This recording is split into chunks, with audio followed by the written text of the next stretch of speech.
Hello students, welcome to the new section, new year of your pharmacy, and in third year B.Pharm I will be taking your subject BP 505G, that is Pharmaceutical Jurisprudence according to AKTU University. 505 is Pharmaceutical Jurisprudence. So पहली बात आती है कि ये subject क्या है, इसके अंदर हम क्या पढ़ने वाले हैं या हम आगे के टाइम में क्या सिलेबस कवर करेंगे। तो पहले तो यही है कि फार्मास्यूटिकल ज्यूरिस्प्रूडेंस, ये वर्ड आप एक बार फिर से बोल के सीखें। तो ज्यूरिस्प्रूडेंस बड़ा दिखता है बट टफ नहीं है, try it.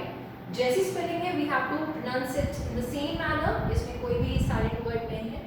Juris half word and prudence second half, तो इसको टुगेदर हम पढ़ते हैं तो ज्यूरिस्प्रूडेंस होता है।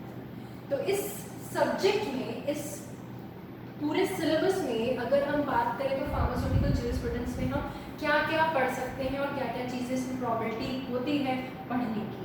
तो इसको जैसे ये दो वर्ड है तो फिर यहाँ पर भी मैंने दो वर्ड में आपको एक्सप्लेनेशन दिया हुआ है कि फार्मास्यूटिकल में क्या क्या इंक्लूड करते हैं और ज्यूरिस्प्रूडेंस का एक्चुअल मीनिंग क्या है। तो अगर बात की जाए ज्यूरिस्प्रूडेंस की तो इसका एक्चुअल मीनिंग क्या है? It is a fundamental legal principal. एक अगर देखा जाए तो ज्यूरिस्प्रूडेंस का एक वाइड मतलब क्या होगा? लॉज। तो यहाँ पर हम क्या पढ़ेंगे? Laws related to pharmacy. Pharmaceutical मतलब फार्मेसी एंड ज्यूरिस्प्रूडेंस मतलब laws.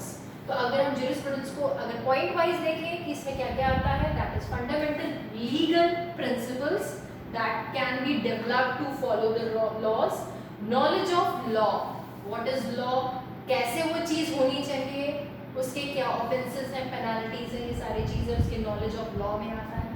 It is a science of first principle of civil law, science of first principle of civil law. Civil law का ये एक पहला सब्जेक्ट है। एंड क्यों पढ़ेंगे? To maintain the uniformity throughout the world.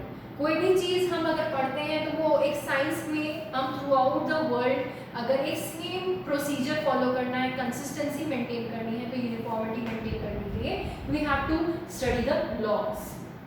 अगर बात की जाए फार्मास्यूटिकल्स की, तो अगर हम ये सब्जेक्ट फार्मेसी में पढ़ रहे हैं तो basically it will deal with the legislations for the development and marketing of pharma products. तो ये लेजिस्लेशन भी एक नया वर्ड है। ये क्या होता है इसका मतलब? इसका मतलब होता है the group of people which develop these laws, that is legislations.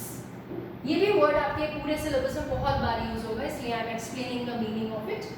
It also includes pharmaceutical acts and laws regulating the authorities. जिसको भी हमने अथॉरिटी दी है उनकी वर्किंग क्या होगी, उनकी फंक्शन क्या होगा, उनका कॉम्पोजिशन क्या होगा, ये सारी चीजें फार्मास्यूटिकल ज्यूरिस्प्रूडेंस में included. That is pharmacy acts and laws regulating the authorities who are governing this field. Code of ethics during pharmaceutical practice. What ethics we should follow? क्योंकि pharmacy is a subject that deals with the human life. तो उसकी कुछ ethics होनी चाहिए. We should maintain the dignity of that profession by following those ethics. क्योंकि अगर सामने वाले की इंसान की लाइफ की बात है तो अगर हम अपने प्रॉफिट के लिए उसका नुकसान करते हैं, it doesn't come under ethics. तो फार्मेसी में code of ethics during pharmacy practice is very much important. तो ये दोनों पॉइंट मिला के हमारा सब्जेक्ट कवर होता है फार्मास्यूटिकल ज्यूरिस्प्रूडेंस। कि फार्मेसी में लॉज से हम क्या पढ़ेंगे, क्या करेंगे और उसकी अथॉरिटीज़ क्या होती हैं, कौन कौन सी अथॉरिटीज़ होती हैं। फॉर एग्जाम्पल आप लोगों को सबको पीसीआई का नाम पता है। पीसीआई क्या है? Same, it is a regulating authority which governs pharmaceutical jurisprudence.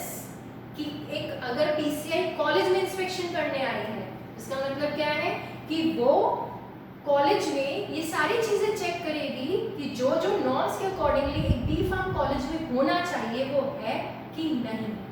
तो अब थोड़ा बहुत you can correlate with our day to day pharmacy practice कि अगर पीसीआई गवर्निंग अथॉरिटी है, रेगुलेटिंग अथॉरिटी, वो उसकी यूनिफॉर्मिटी चेक करेगी, वो उसका नॉलेज ऑफ लॉज को यूज करेगी ये चेक करने के लिए whether that college is working according to the principles of pharmacy council of India और नॉट।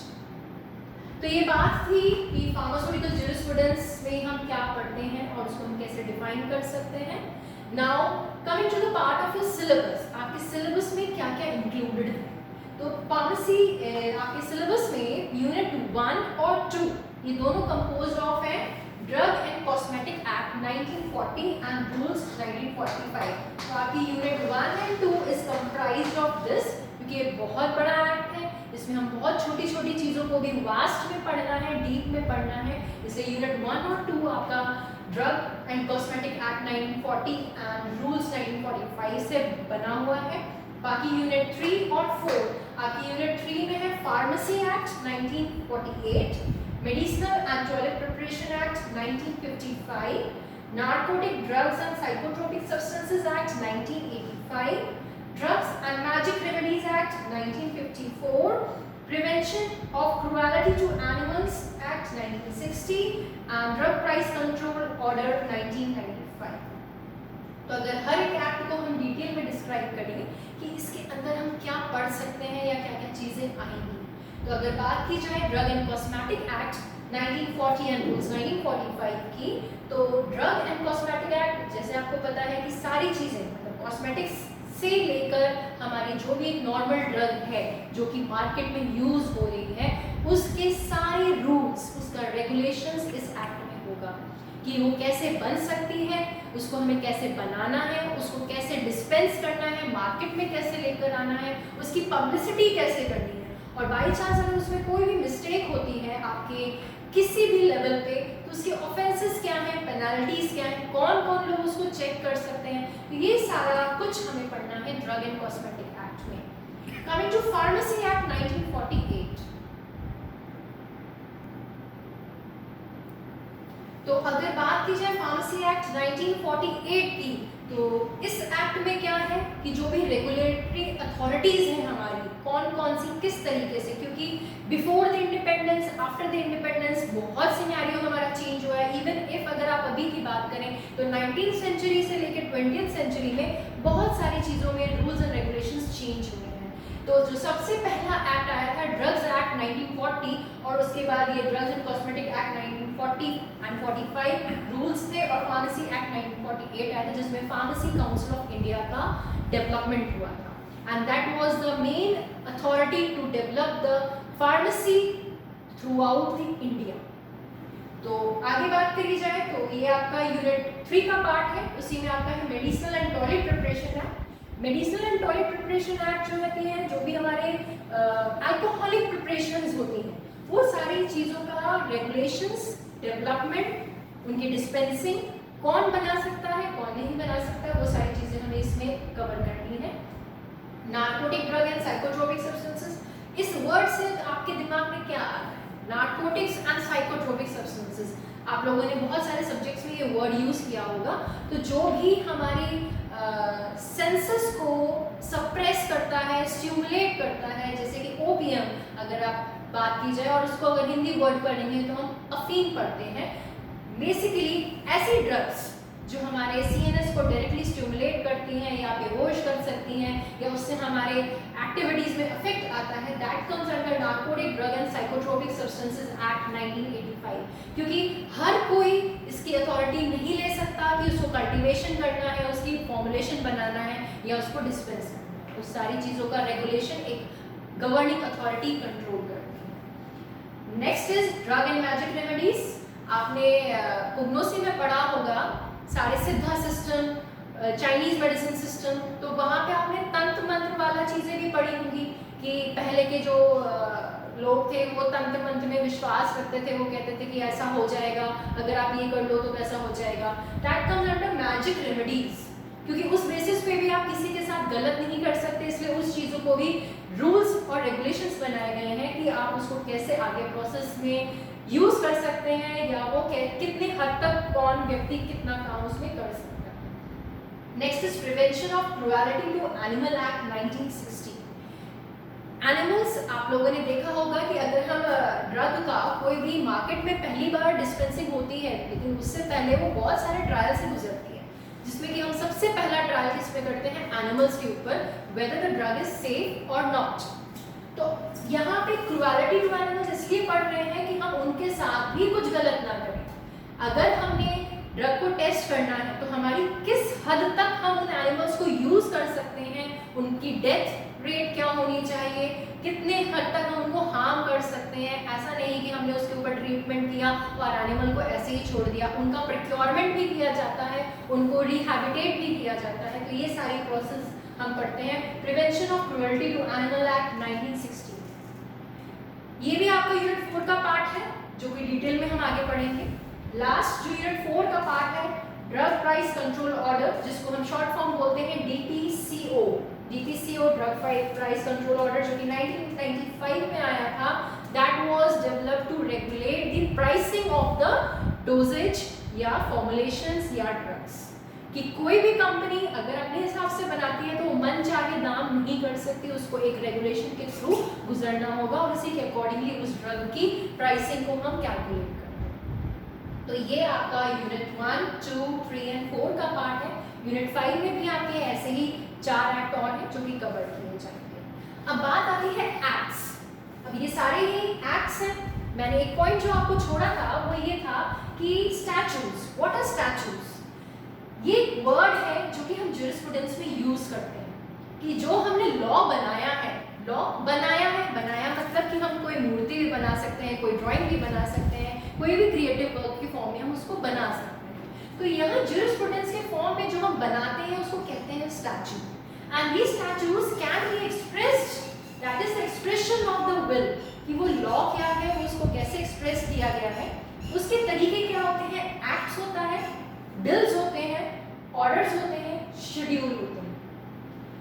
एक्ट्स में सेक्शंस हो सकते हैं, बिल्स में क्लॉज हो सकते हैं, ऑर्डर्स में आर्टिकल्स हो सकते हैं। जैसे आपने एक आर्टिकल 365 एक वो मूवी आई थी, आपने देखा होगा, तो वो एक आर्टिकल था that was also related to law.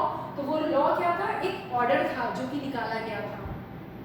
Schedules होते हैं जो कि पैराग्राफ में एक अपनी इंफॉर्मेशन को डिलीवर करते हैं। अभी आपने सिलेबस में देखा it was covering all the acts. तो अब हम फोकस करते हैं कि वो एक्ट जो स्टैचू में एक्ट है वो क्या क्या कंप्राइज करेगा, या अगर हमें कोई भी एक्ट इसमें डिटेल में पढ़ना होगा तो हम क्या क्या चीजें कवर करेंगे। तो इसमें सबसे पहले आता है ऑब्जेक्टिव। ये लॉ बनाने का या एक्ट बनाने का सबसे पहला हमारा ऑब्जेक्टिव क्या था। तो कोई भी एक्ट पढ़ेंगे तो उसके ऑब्जेक्टिव पढ़ेंगे, उसके बाद डेफिनेशंस, क्योंकि सब अपनी समझ से कुछ भी समझ लेते हैं। तो here we have to define कि अगर हमने बोला है ये ड्रग है तो ड्रग का मतलब क्या है, ये पॉइजन है तो पॉइजन का मतलब क्या है। तो terminology should be clear and exact. इसलिए ऑब्जेक्टिव के बाद it is followed by definitions, कि डेफिनेशंस उसमें क्या होनी चाहिए और उसका मतलब क्या होता है। नेक्स्ट कम्स द कॉन्स्टिट्यूशन, कि अगर वो एक्ट बनाया है तो उसमें कुछ लोग भी होंगे या अथॉरिटी किसकी होगी, कौन उसको रेगुलेट करेगा, दैट कम्स अंडर कॉन्स्टिट्यूशन, कि उसमें मेंबर्स कितने होंगे, किसकी रोल कितना है, that comes under constitution. And last उसके फंक्शंस की वो किस किस चीज़ों को रेगुलेट कर रहा है, और सबसे लास्ट जो सबको अगर डिविएट करते हैं रूल से तो ऑफेंसेस और पेनल्टीज देनी पड़ती है, जैसे आपको कॉलेज में भी पनिशमेंट मिलता है। तो सेम आपको एक एक्ट के अंदर क्या कवर करना है, objective, definition, constitution, function, offences and penalties. तो this was the brief of overall jurisprudence substance, that is BP 505T, covering pharmaceutical jurisprudence क्या होता है and what all we will be covering in further lecture.